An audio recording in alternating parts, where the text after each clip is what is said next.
ہے، یہ بات آتا گنج بخش رحمۃ اللہ علیہ کی۔ ایک مرتبہ انہیں وضو کرانے کے لیے میں حضرت ابو الفضل محمد بن الحسن الختلی رضی اللہ تعالیٰ جو مرشد پاک ہیں، فرماتے ہیں وضو کرانے کے لیے میں ان کے ہاتھوں پر پانی ڈال رہا تھا، میرے دل میں خیال گزرا کہ اب سارے کام تقدیر اور قسمت سے وابستہ ہیں تو اچھے بھلے آزاد لوگ خواہ مخواہ پیروں کی غلامی اختیار کر لیتے۔ یہ تھا میرے دل میں خیال آیا، اچھے بھلے آزاد لوگ خواہ مخواہ پیروں کی غلامی اختیار کر لیتے ہیں۔ فوراً فرمانے لگے بیٹا مجھے معلوم ہے کہ اس وقت تم کس خیال کو دل میں جگہ دیے ہوئے، اور یاد رکھو ہر حکم کا ایک سبب ہوا کرتا ہے۔ جب اللہ تعالیٰ چاہتا ہے کہ کسی معمولی بچے کے سر پر تاج کرامت رکھ دے، یعنی اسے صاحب کرامت بنا دے، تو سب سے پہلے اسے توبہ کی توفیق عنایت فرماتا ہے، پھر اسے اپنے کسی دوست کی خدمت پر لگا دیتا ہے تاکہ اس کی خدمت ہی اس کی کرامت کا سبب بن جائے۔ اس طرح کتنے ہی لطیف امور ہیں اللہ، یعنی تیرا یہ خیال بالکل خام ہے، اس لیے کہ بلا وسیلہ کچھ زور میں نہیں آتا۔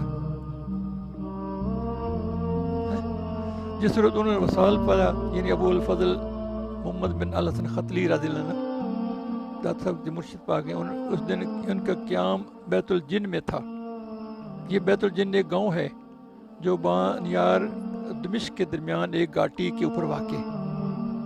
انہوں نے اپنا سر میری گود میں رکھا ہوا تھا،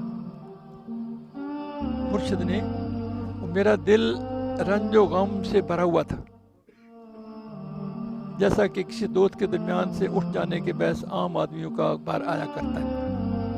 وہ فرمایا، اب آخری وقت فرما رہے ہیں، بیٹا اعتقاد کا ایک مسئلہ تجھ سے بیان کرتا ہوں، اعتقاد کا مسئلہ تجھ سے بیان کرتا ہوں، اگر تو خود اس پر درست کر لے تو ہر رنج و غم سے نجات حاصل کر سکتا ہے۔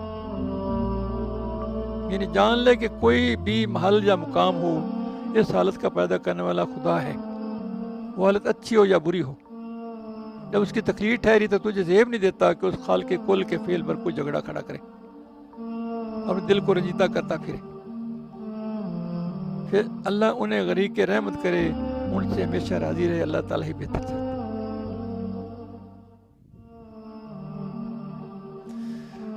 تو کو رنجیدہ ہوتا پھرے نا، اس آگے شعر لکھا ہے، دل عاشق میں کیوں کر اکثر روح دل برا ٹھہرے، جمال آفتاب اینا شبنم میں کیا ٹھہرے۔